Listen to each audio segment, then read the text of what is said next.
ना इस वीडियो में हम देखेंगे बेसिक्स ऑफ द जावास्क्रिप्ट। सो अगर आप बिल्कुल कुछ भी नहीं जानते हैं जावास्क्रिप्ट के बारे में तो मैं कहूँगा आप थोड़ा और यूट्यूब पे जाएं और वहाँ पे सर्च करें जावास्क्रिप्ट फॉर बिगनर्स। वहाँ पे आप थोड़े कुछ और वीडियोस देखें जो कि डिटेल में होते हैं।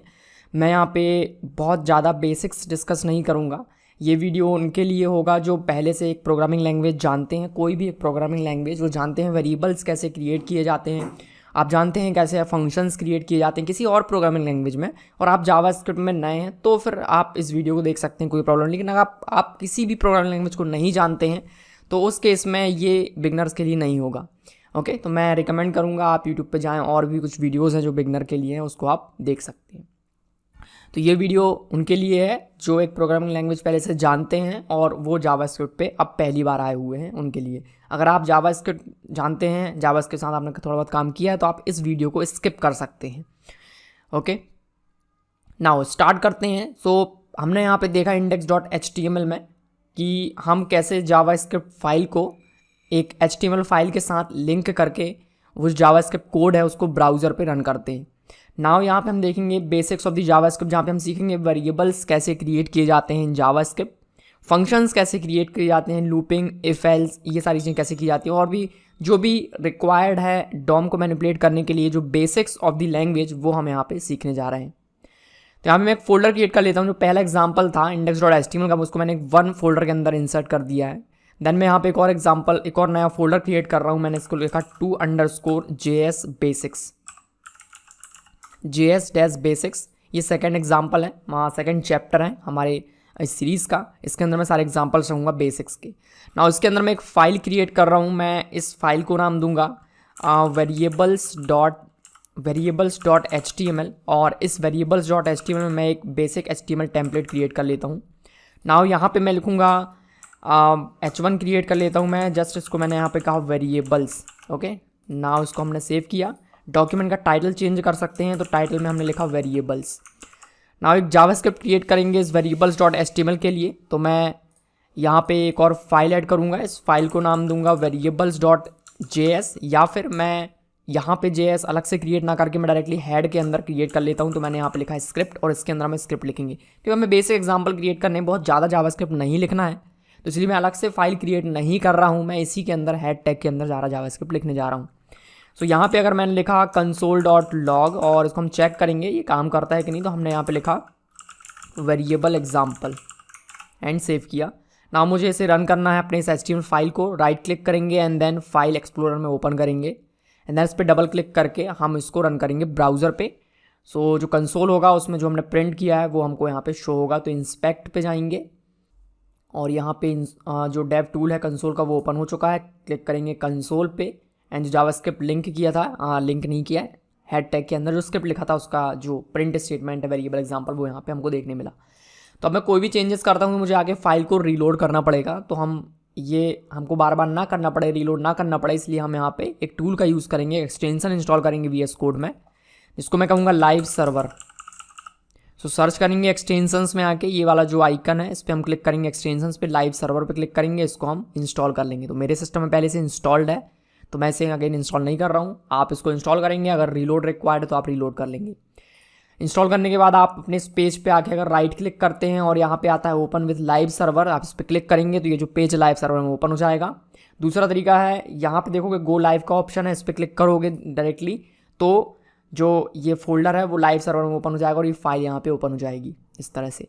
अगर ऐसा नहीं होता है तो आपको क्या करना है, सिंपली गो लाइव पे क्लिक कर दीजिए। कई बार होता है ब्राउज़र ओपन नहीं होता है, तो उस केस में आप क्या करेंगे, ब्राउज़र पे जाएंगे और आप लिखेंगे लोकल होस्ट या फिर 127.00.1:5500, और ये आप लिखेंगे इस तरह से और उसको एंटर प्रेस करेंगे तो आपके जो फोल्डर्स हैं वो यहाँ पे शो होने लगेंगे। टू बेसिक्स के अंदर जाएंगे variables.html, तो ये आपको रिजल्ट मिलेगा ना। उसका क्या फ़ायदा है, तो मैं अपने VS कोड को उठाऊंगा, लेफ्ट में ले जाऊंगा एंड ब्राउज़र को रखेंगे हम राइट में, और फाइल पे क्लिक करके हम इसको हाइड करेंगे, सिर्फ हमारा यहाँ पे फाइल ओपन हो जाएगा ना। यहाँ पे मैं कंसोल ओपन कर लूँगा, मैंने कहा इंस्पेक्ट, एंड यहाँ पे कंसोल ओपन हो चुका है। अब मैं यहाँ पे कुछ भी चेंजेस करूँगा मुझे कंसोल में शो होंगे डायरेक्टली बिना पेज को रीलोड किए। Ctrl+S प्रेस किया तो यहाँ पे पेज ऑटोमेटिक रीलोड हो जाएगा। ये फ़ायदा है लाइव सर्वर का। तो आप कंसोल देख सकते हो, जो भी मैं चेंजेस यहाँ पे करूँगा वो मुझे शो होंगे इस पेज में, कंसोल पे रीलोड हो जाएंगे। तो इससे मेरा काफ़ी टाइम जो है वो सेव हो जाएगा। नाउ ये तो था बेसिक सेटअप हमारा। अब हम बात करते हैं कि वेरिएबल्स कैसे क्रिएट किए जाते हैं इन जावा स्क्रिप्ट। सो यहाँ पे हम वेरिएबल्स को क्रिएट करने के लिए यूज़ करते हैं लेट, वेर एंड कॉन्स्ट का। तो सबसे पहले मैं आपको एक वेरिएबल क्रिएट करके दिखाता हूँ यूजिंग वेर। जब भी हमें कोई वेरिएबल क्रिएट करना है हम यूजिंग वेर करते हैं, तो मैं यहाँ पे लिखूंगा वेर, और फिर आपको देना है उस वेरिएबल का नाम कि आप उस वेरिएबल का क्या नाम रखना चाहते हैं। फॉर एग्जाम्पल मैंने यहाँ पे लिखा उस वेरिएबल का नाम यूज़र नेम। ना उस यूज़र नेम में हम वैल्यू एक असाइन कर सकते हैं, अगर आप नहीं चाहते हैं तो कोई ज़रूरत नहीं है असाइन करने की। डायरेक्टली हम यहाँ पे लिखेंगे console.log और हम इस यूज़र नेम को प्रिंट कर सकते हैं using console.log। Now control S मैंने प्रेस किया तो यहाँ पे आया अनडिफाइंड। तो जब भी हम कोई वेरिएबल क्रिएट करते हैं उसका जो डिफ़ॉल्ट वैल्यू वो होगा अनडिफाइंड। तो अगर मुझे इसमें कोई वैल्यू असाइन करना है तो मैं इक्वल साइन का यूज़ करूँगा, असाइनमेंट ऑपरेटर, और उसमें वैल्यू असाइन कर सकता हूँ। तो मैंने यहाँ पे लिखा वीरेंद्र एंड सेव किया, तो वैल्यू क्या प्रिंट हुआ यहाँ पे वीरेंद्र लाइन नंबर 11 पे variables.html में। यहाँ पे आप देख सकते हो लाइन नंबर। ओके, तो मैंने यहाँ पे एक यूज़र नेम क्रिएट किया वेरिएबल क्या होता है, वेरिएबल एक कंटेनर होता है जिसमें हम अपना डेटा होल्ड करते हैं। सेम तरीके से आप समझ लीजिए जैसे कि आपके पास ग्लास है, वो ग्लास एक वेरिएबल है, उस ग्लास के अंदर आपने पानी रखा तो वो जो पानी है वो आपका डेटा है। मैं उस डेटा को चेंज कर सकता हूँ, उसको निकाल के मैं उसकी जगह मिल्क रख सकता हूँ। तो वैसे ही यूज़र नेम एक ग्लास समझ लीजिए, और ये जो यूज़र नेम है इसमें मैंने अभी वीरेंद्र रखा हुआ है, तो वीरेंद्र को रिमूव करके मैं कुछ और भी रख सकता हूँ, मतलब कि मैं उसको रीअसाइन कर सकता हूँ दूसरा वैल्यू। तो मैं यहाँ पे लिखूँगा user name is equal to, for example मुझे दूसरा वैल्यू रखना है इसमें, तो मैंने लिखा संदीप। सेव किया तो यहाँ पे वैल्यू चेंज करके मैंने संदीप कर दिया। तो इस तरह से मैंने एक वेरिएबल क्रिएट किया यूजिंग वेर, और इस वेरिएबल का नाम क्या है यूज़र नेम, जिसको मैं कहता हूँ आइडेंटिफायर, और उसका वैल्यू क्या है वीरेंद्र। ना जो वैल्यू असाइन किया है ये अलग अलग टाइप के हो सकते हैं। तो जैसे कि मैंने यहाँ पे जो सिंगल कोट में या फिर डबल कोट में या फिर बैकटिक की हेल्प से मैं कोई वैल्यू क्रिएट करता हूँ, मैं इसको कहता हूँ स्ट्रिंग। तो ये जो वैल्यू इसका टाइप है स्ट्रिंग। अगर मैं इस यूज़र नेम में कोई दूसरा वैल्यू नंबर असाइन करना चाहता हूँ, डायरेक्टली मैं नंबर टाइप करके इसमें असाइन कर सकता हूँ। ओके, तो ये डिफरेंट टाइप के वैल्यूज़ होते हैं जावास्क्रिप्ट में। मैं इस यूज़र नेम में कुछ और असाइन कर सकता हूँ, मैंने लिखा ट्रू, तो ये इसमें ट्रू असाइन हो जाएगा। तो ट्रू एक बूलियन वैल्यू है। तो ये डिफरेंट टाइप के यहाँ पे वैल्यूज़ होते हैं।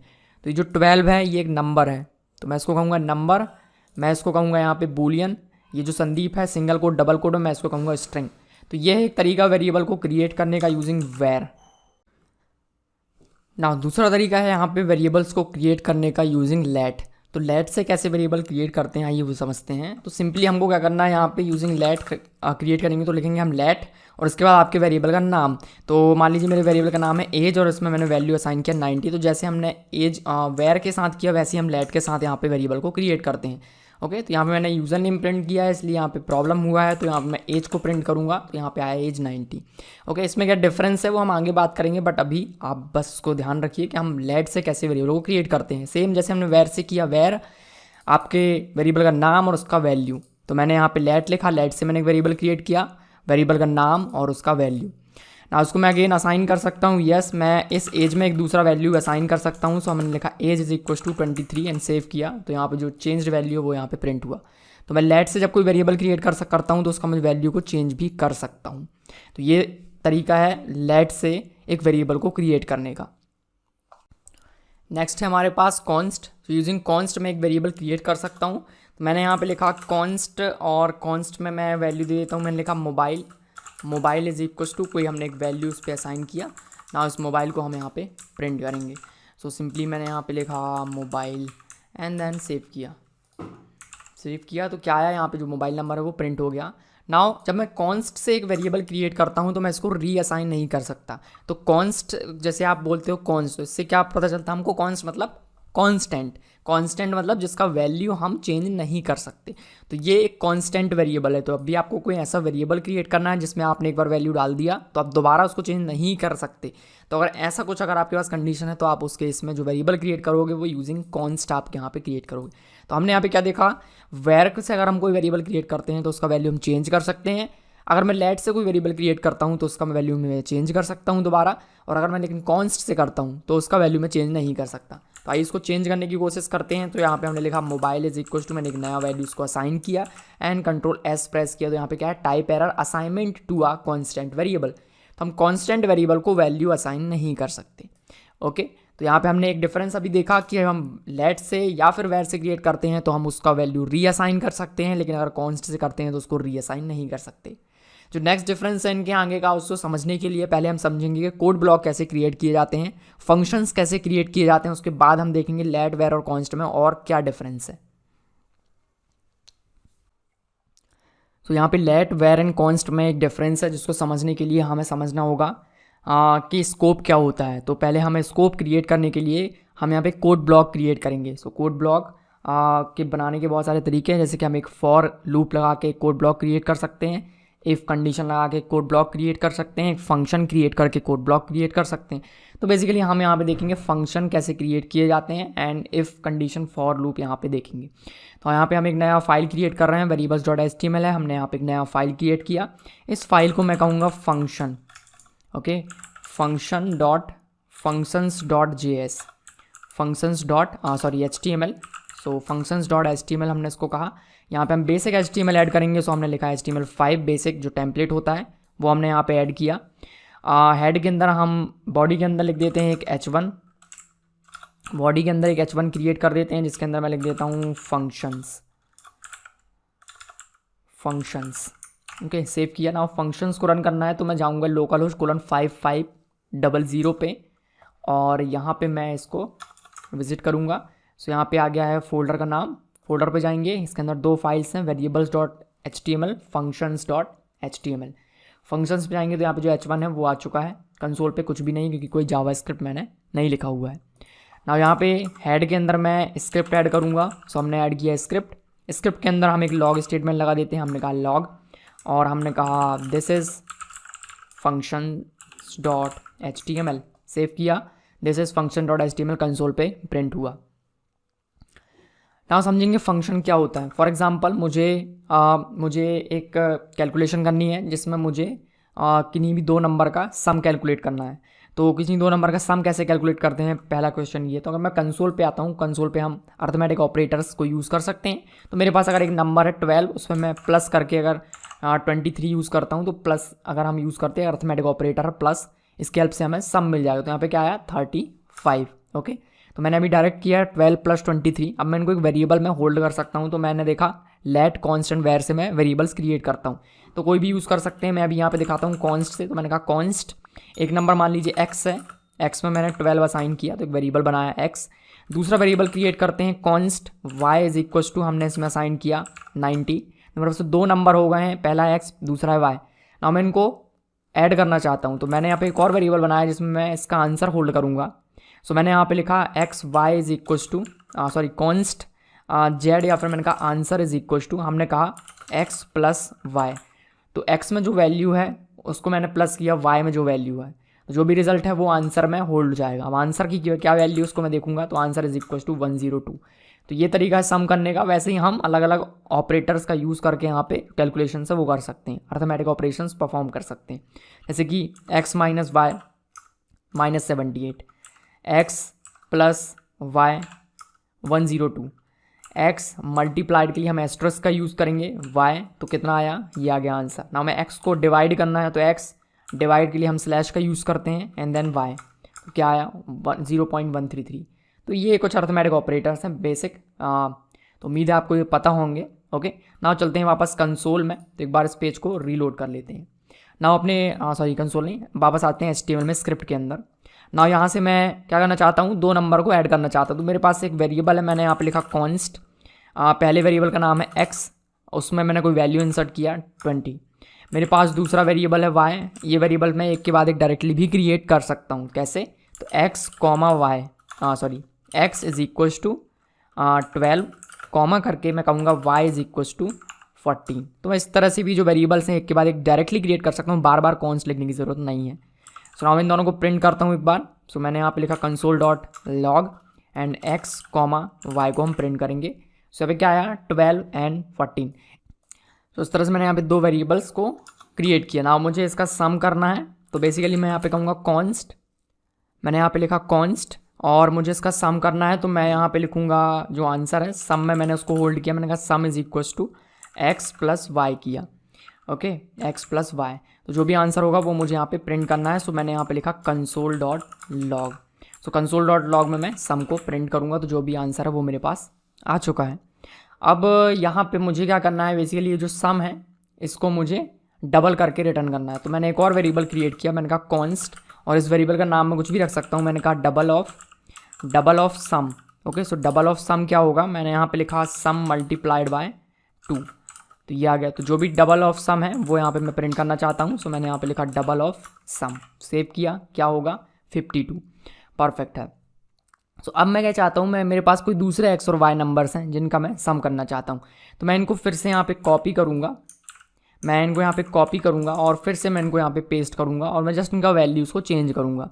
सो मैंने यहाँ पे लिखा 10 और मैंने यहाँ पे लिखा 20 और मैंने इसको सेव किया, तो मेरा आंसर यहाँ पे आ जाएगा identifier X has already been declared, क्योंकि जो वेरिएबल्स हैं वो पहले से डिफाइंड है, तो मैं दोबारा डिक्लेयर इनको नहीं कर सकता, ये प्रॉब्लम है। तो एक काम करते हैं, कॉन्स्ट को मैं लेट कर देता हूँ। सो जितने भी कॉन्स्ट हैं मैं इनको लेट कर देता हूँ। आई होप आप समझ गए होंगे लेट मैं इनको क्यों कर रहा हूँ, क्योंकि जो कॉन्स्ट है उसको हम फिर से जो है वैल्यू उसमें नहीं इंसर्ट कर सकते, लेकिन ये जो यहाँ पे एक्स है क्योंकि एक बार डिक्लेयर हो गया है, लेकिन फिर भी मैं उसमें दूसरा वैल्यू डाल सकता हूँ क्योंकि ये लेट है और मैं लेट में रीअसाइनमेंट कर सकता हूँ, तो कोई प्रॉब्लम नहीं। यहाँ पे 60 आया। मुझे और भी 2 नंबर्स हैं जिनका यहाँ पे सम करना है, तो मैं इनको अगेन कॉपी करूँगा और उनको यहाँ पे पेस्ट किया। मैं इनके नंबर चेंज करना चाहता हूँ, मैंने कहा 20 और मैंने यहाँ पे लिखा 90, सेव किया, आंसर आ चुका है। लेकिन यहाँ पे आप देख रहे हैं कि मेरा जो लॉजिक है वो रिपीट हो रहा है। कौन सा लॉजिक, तो मैं क्या कर रहा हूँ, सिर्फ ये नंबर्स चेंज कर रहा हूँ यहाँ पे, करेक्ट। मैं ये नंबर्स चेंज कर रहा हूँ, जो काम है मेरा ये 3 लाइन वाला जो काम है ये तीनों में सेम है, बट मैं कॉपी पेस्ट कर रहा हूँ, ठीक है। तो ये जो कॉपी पेस्ट हो रहा है, हम ये जो 3 लाइन है हम इसको एक ग्रुप में कन्वर्ट कर सकते हैं। ग्रुप में कन्वर्ट करके इस कोड को एक बार लिखेंगे, तो बेसिकली इसको हम कहेंगे फंक्शन। ओके, तो फंक्शन कुछ नहीं है, कुछ स्टेप्स होते हैं जो भी हमें परफॉर्म करने होते हैं, वो स्टेप हमने एक के बाद एक करके उसको हमें ग्रुप कर दिया, और वो ग्रुप है जहाँ भी हमें उस ग्रुप का यूज़ करना है उसको हम यूज़ कर सकते हैं। तो बेसिकली मैं इन 3 लाइनों का एक ग्रुप बना के उसको एक एंटिटी क्रिएट करूँगा, एक ग्रुप क्रिएट करके उसको एक फंक्शन नाम है उसका जिसके अंदर मैं उसको रख दूँगा, और जब भी मुझे इन 3 लाइन का यूज़ करना है मैं उस फंक्शन का यूज़ कर सकता हूँ, करेक्ट।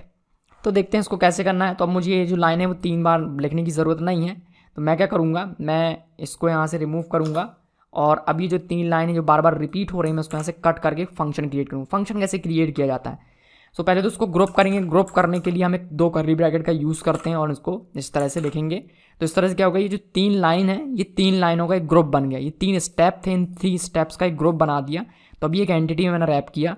अब मुझे क्या करना है, इसको एक फंक्शन में कन्वर्ट करना ताकि हम इसको कॉल कर पाएँ, दोबारा यूज़ कर पाएँ।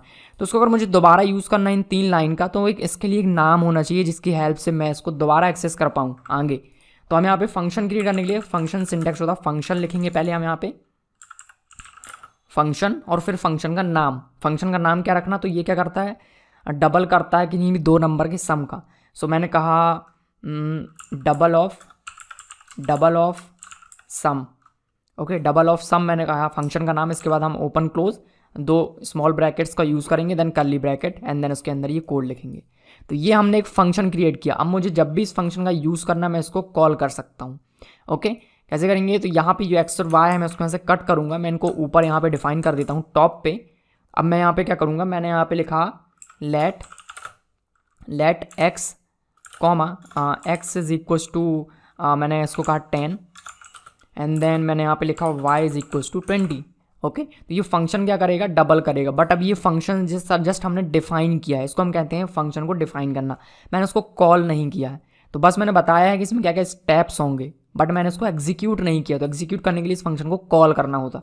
कॉल करने का क्या सिंटैक्स है, सिंपल है, आपके फंक्शन का नाम और पैरेंथेसिस ओपन क्लोज, ये फंक्शन कॉल हो जाएगा।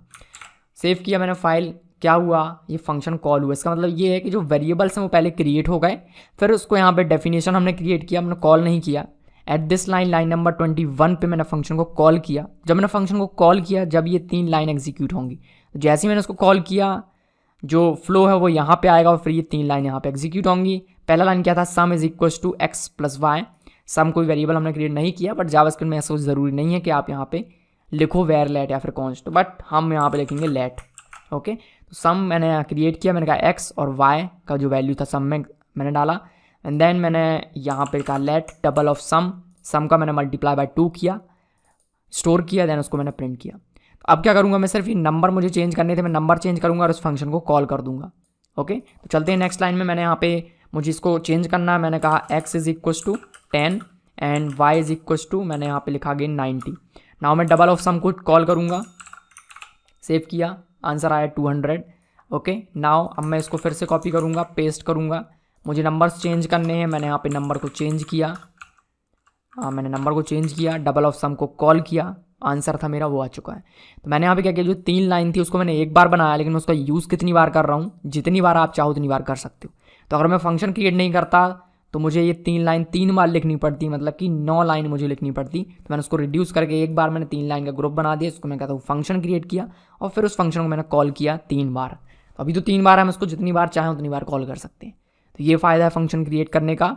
ओके, तो इस तरह से हम यहाँ पे फंक्शंस को क्रिएट करते हैं ना। फंक्शंस को हम इनपुट दे सकते हैं। तो बेसिकली एक तरह से आप समझ लीजिए कि आपके पास एक मशीन है, वो मशीन एक फंक्शन है।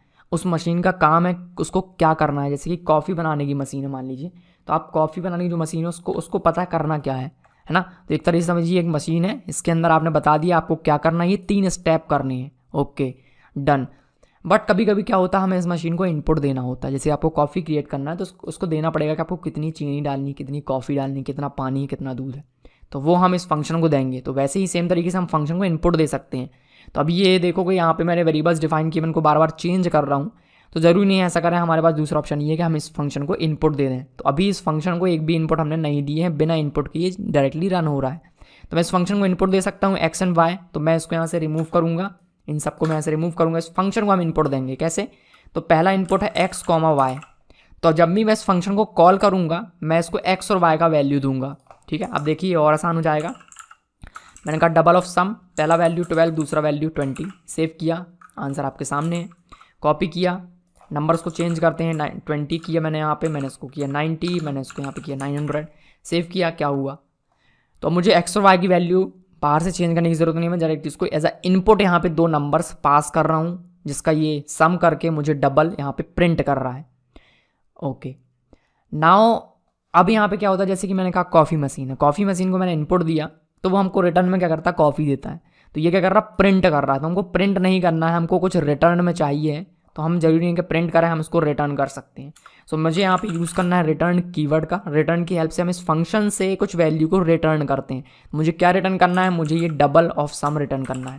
तो जब मैं फंक्शन को कॉल करूँगा तो ये प्रिंट नहीं होगा। तो आप देख सकते हो कुछ प्रिंट हुआ नहीं हुआ, बट ये एग्जीक्यूशन हुआ पर कुछ प्रिंट नहीं हुआ। तो प्रिंट कब होगा, तो ये जो डबल ऑफ सम है ये फंक्शन से रिटर्न हो रहा है, तो हम इसको रिटर्न करने के बाद उसको एक्सेप्ट कर सकते हैं। हम एक फंक्शन वेरिएबल में उसको होल्ड करेंगे। तो मैंने कहा कॉन्स्ट ans। ठीक है, मैं इसको यहाँ से रिमूव कर देता हूँ बाकी। तो मैंने यहाँ पे एक वेरिएबल क्रिएट किया कॉन्स्ट की हेल्प से। मैंने जो भी आंसर था इस फंक्शन के एग्जीक्यूशन के बाद मुझे मिलने वाला है डबल ऑफ सम, उसको मैंने होल्ड कर लिया कॉन्स्ट में, और मैं इसको यहाँ पे प्रिंट करूँगा। मैंने कहा console.log और आंसर को मैंने प्रिंट किया। तो जो भी आंसर था वो मैंने प्रिंट किया। तो बेसिकली यहाँ पे मैं कुछ रिटर्न कर रहा हूँ। ओके, तो जनरली क्या होता है, ज़्यादातर फंक्शंस कुछ ना कुछ रिटर्न करते हैं, क्योंकि हमें ये फंक्शन कहीं और यूज़ करना हो सकता है कि जो फंक्शन कुछ रिटर्न कर रहा हो वो हमारे लिए एक वैल्यू है जो किसी और फंक्शन का इनपुट हो सकता है। जैसे कि console.log, तो console.log एक फंक्शन है, इसका काम है प्रिंट करना। तो हमने इसको ये वैल्यू दे दिया, तो ये वैल्यू क्या था, इस console.log के लिए एक इनपुट था। इस console.log का आउटपुट क्या है, कंसोल में प्रिंट जो किया गया है वो उसका आउटपुट है। बट डबल ऑफ सम का आउटपुट क्या है, एक नंबर है जो कि हमको रिटर्न हुआ है। पर डबल ऑफ सम का इनपुट क्या है, ये 2 नंबर्स हैं। तो वैसे ही console.log का इनपुट क्या है, कोई भी वैल्यू जिसको आप प्रिंट करना चाहते हो। तो ये है एक इनपुट। परफेक्ट। तो इस तरह से हमने यहाँ पे देखा कि फंक्शन हम कैसे क्रिएट करते हैं, जिसमें आप पैरामीटर्स पास कर सकते हो, कुछ वैल्यू रिटर्न कर सकते हो, बिना रिटर्न किए भी एक फंक्शन क्रिएट कर सकते हैं, बिना वैल्यू पास किए भी एक फंक्शन को हम कॉल कर सकते हैं, क्रिएट कर सकते हैं। तो ये था बेसिक कि हम कैसे फंक्शंस को क्रिएट करते हैं। नाउ बात करेंगे लेट, वेर एंड कॉन्स्ट के बारे में, कि इस फंक्शन का या फिर इस करली ब्रैकेट्स का वहाँ पे क्या यूज़ है।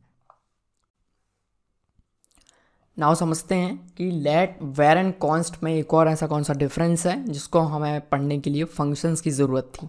ओके, तो चलते हैं एक और एग्जांपल यहाँ पे क्रिएट करते हैं। तो चलते हैं variables.html में वापस चलते हैं, या फिर एक नया फाइल क्रिएट कर लेते हैं। मैं इसको Ctrl+C Ctrl+V करके मैं इसका एक कॉपी क्रिएट कर लेता हूँ। दैन मैं इसको रीनेम करूँगा। तो वेरिएबल्स जो कॉपी है इसको मैं कर लेता हूँ variables_scope।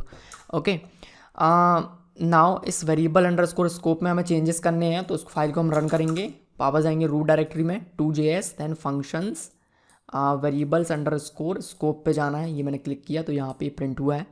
मैं इनको यहाँ से रिमूव कर देता हूँ, ये नया एग्जाम्पल है। ओके, देन यहाँ पे हम देख लेते हैं variables underscore scope. Now save किया, फाइल चेंज हुआ। नाउ यहाँ पे मैं एक फंक्शन क्रिएट करूँगा। सो मैंने फंक्शन कीवर्ड का यूज़ किया, देन इस फंक्शन का नाम मैंने रखा, मैंने इसको लिखा सम फंक्शन। मैंने कोई भी एक फंक्शन क्रिएट किया, ये मैंने फंक्शन क्रिएट किया, इसका बॉडी है, इसके अंदर हम कोड लिखेंगे। तो इस फंक्शन को कॉल करते हैं, तो मैंने यहाँ पे सम फंक्शन को कॉल भी कर दिया, कुछ भी नहीं आया क्योंकि मैंने सम फंक्शन के अंदर कुछ नहीं लिखा। सो एक लॉग स्टेटमेंट मैं यहाँ पे ऐड करूँगा और मैं यहाँ पे लिख देता हूँ इनसाइड फंक्शन। सो मैंने यहाँ पे जस्ट प्रिंट किया इनसाइड फंक्शन। ओके, फंक्शन के अंदर। नाउ इसके अंदर एक वेरिएबल क्रिएट करेंगे। तो यहाँ पे क्या होता है, जब मैं कोई वेरिएबल क्रिएट करता हूँ किसी फंक्शन के अंदर या फिर किसी कोड ब्लॉक के अंदर या फिर हम कहें किसी भी करली ब्रैकेट ओपन क्लोज के अंदर, तो बेसिकली मैं फंक्शन की बात कर रहा हूँ। तो अगर मैं फंक्शन के अंदर कोई भी वेरिएबल क्रिएट करता हूँ और मैं वेर से करता हूँ, तो उस फंक्शन को उस फंक्शन में मैं उस वेर से जो मैंने जो वेरिएबल क्रिएट किया है, मैं उस फंक्शन के अंदर कहीं भी उसको एक्सेस कर सकता हूँ। ओके, जैसे कि मैंने एक वेर बनाया यहाँ पे और मैंने यहाँ पे लिखा var user name is equals to, मैंने यहाँ पे लिखा वीरेंद्र। ओके, तो मैं इस यूज़र नेम को कहाँ तक एक्सेस कर सकता हूँ, तो मैं इस यूज़र नेम को इस करली ब्रैकेट के अंदर और इस करली ब्रैकेट के पहले और इस करली ब्रैकेट के बाहर अंदर बाद मैं उसको यूज़ कर सकता हूँ। सिंपली ये जो मैंने सेलेक्ट किया है, इसके अंदर आप कहीं भी अगर यूज़र नेम को एक्सेस करते हो तो आप कर सकते हो, कोई प्रॉब्लम नहीं होगी। तो चलिए हम लास्ट में करते हैं। यहाँ पे मैंने यहाँ पे लिखा console.log और मैंने इस यूज़र नेम को एक्सेस किया, तो प्रिंट हो गया वीरेंद्र, कोई प्रॉब्लम नहीं। लेकिन मैं फंक्शन के अगर बाहर इसको प्रिंट करता हूँ या फिर मैं इस फंक्शन के बाहर यहाँ पे प्रिंट करता हूँ, सो मैंने यहाँ पे लिखा console.log और मैं यहाँ पे लिखता हूँ यूज़र नेम। सेव किया, क्या आया, reference error, user name is not defined. तो बेसिकली यहाँ पे क्या आया, एक स्कोप क्रिएट किया। इस स्कोप के अंदर, स्कोप मतलब एक तरह से हमने बाउंड्री क्रिएट किया। जो करली ब्रैकेट ओपन क्लोज है एक बाउंड्री है, तो इस बाउंड्री के अंदर हमने अगर कोई वेर से एक वेरिएबल क्रिएट किया है तो वो सिर्फ उसी के अंदर एक्सेसिबल है, आप उसको बाहर एक्सेस नहीं कर सकते। ओके, नाउ नेक्स्ट अगर मैं यहाँ पे एक कंडीशन ऐड करता हूँ, मैंने कोई कंडीशन ऐड किया, मैंने कहा कि 10 इज़ लेस देन 90, जो कि ट्रू है। इसका मतलब ये है कि मैं इस कंडीशन को ट्रू करना चाहता हूँ सिंपली। और इसके अंदर अगर मैंने एक वेर से एक यूज़र नेम क्रिएट किया या फिर कोई भी, मैंने कहा वेर मैंने लिखा नंबर इज़ इक्वल्स टू 90, कोई प्रॉब्लम नहीं।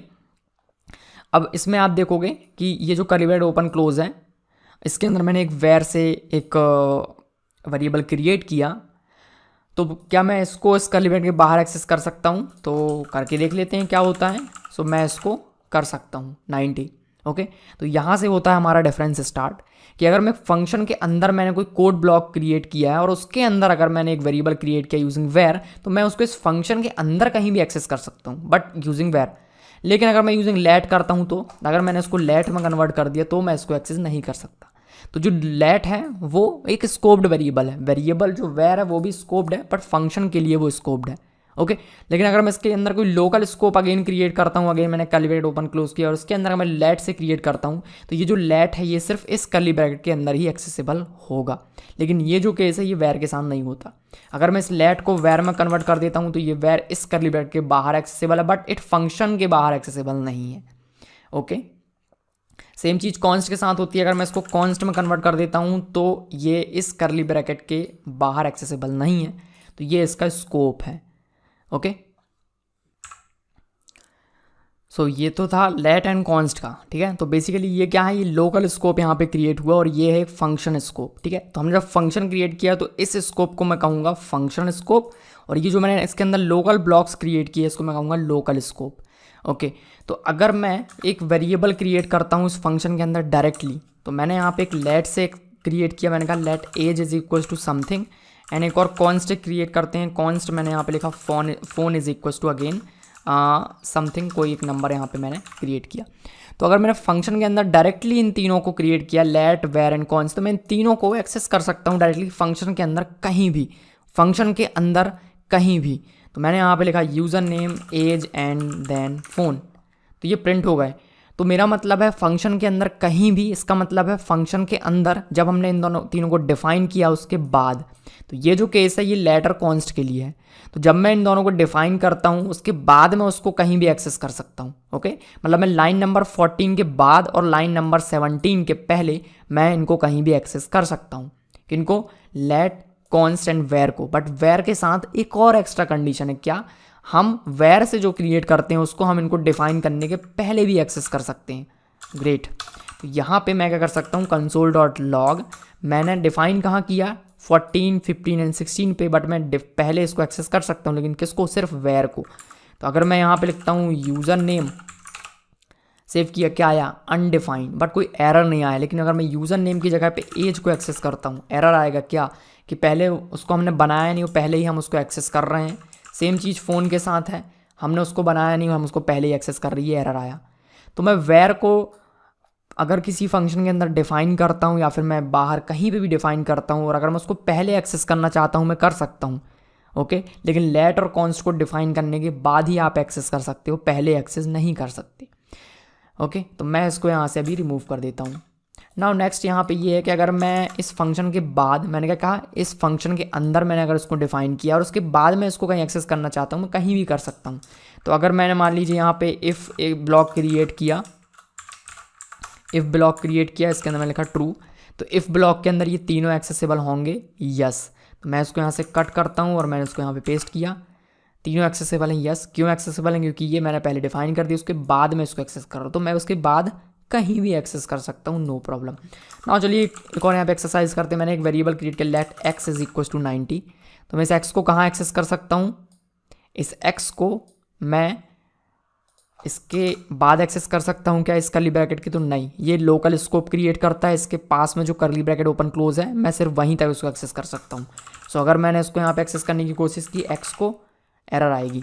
परफेक्ट, मैंने इसको कट किया, मैंने इसको कर्ली ब्रैकेट के अंदर रखा अपने स्कोप में, yes, this is perfectly fine. लेकिन अगर मैं इसको वेर में कन्वर्ट करता हूँ तो मैं वेर को इस फंक्शन के अंदर कहीं भी एक्सेस कर सकता हूँ, चाहे वो कहीं भी डिफाइन किया हो। तो वेर एक फंक्शनल स्कोप यहाँ पे क्रिएट करेगा। तो मैंने यहाँ पे एक्स को एक्सेस किया, एक्सेस हो जाएगा। तो जब भी मैं वेर से क्रिएट करता हूँ किसी फंक्शन के अंदर, तो बेसिकली यहाँ पे कॉन्सेप्ट होता है होस्टिंग का। वो क्या होता है कि जब भी मैं वेर से क्रिएट करता हूँ तो ये क्या होता है, ये सारे वेरिएबल्स टॉप पे शिफ्ट हो जाते हैं अपने फंक्शन की फर्स्ट लाइन में। करेक्ट। तो क्योंकि जब मैंने उसको यहाँ पे प्रिंट किया तो भी वेर प्रिंट हो गया, पर उसमें कोई वैल्यू नहीं था। तो इनिशियली क्या करेगा जावास्क्रिप्ट, ये जो वेर से जो भी वेरिएबल क्रिएट किया इसको टॉप पे शिफ्ट कर देगा कुछ इस तरह से, var user name is equals to undefined, ये कुछ इस तरह से। और यहाँ पे क्या होगा, यूज़र नेम का वैल्यू असाइन हो जाएगा। और यहाँ पे हमने एक्सेस करने की कोशिश की थी तो उस टाइम यूज़र नेम का वैल्यू अनडिफाइंड था, जो कि परफेक्टली फाइन है। ये जो लाइन है वो हमको दिख नहीं रही थी, पर ऐसा होता है। सो आई होप आपको क्लियर हुआ होगा यहाँ पे स्कोप के बारे में। ओके, तो जब भी मैं कोई वेरिएबल क्रिएट करता हूँ लेट एंड कॉन्स्ट की हेल्प से फंक्शन के अंदर, तो मैं उसको फंक्शन के बाद कहीं भी एक्सेस कर सकता हूँ इनसाइड दिस कर्ली ब्रैकेट। लेकिन अगर मैं यूजिंग वेयर कोई वेरिएबल क्रिएट करता हूँ तो उस फंक्शन के अंदर मैं उसको पहले या बाद में कहीं भी एक्सेस कर सकता हूँ। लेकिन जो वैल्यू हमको मिलेगी वो सिर्फ फंक्शन के उस वैल्यू को इनिशियलाइज करने के बाद मिलेगी इतने एरिया में, लेकिन उसके पहले हमको कोई वैल्यू नहीं मिलेगी, उतने केस में हमको मिलेगा अनडिफाइंड।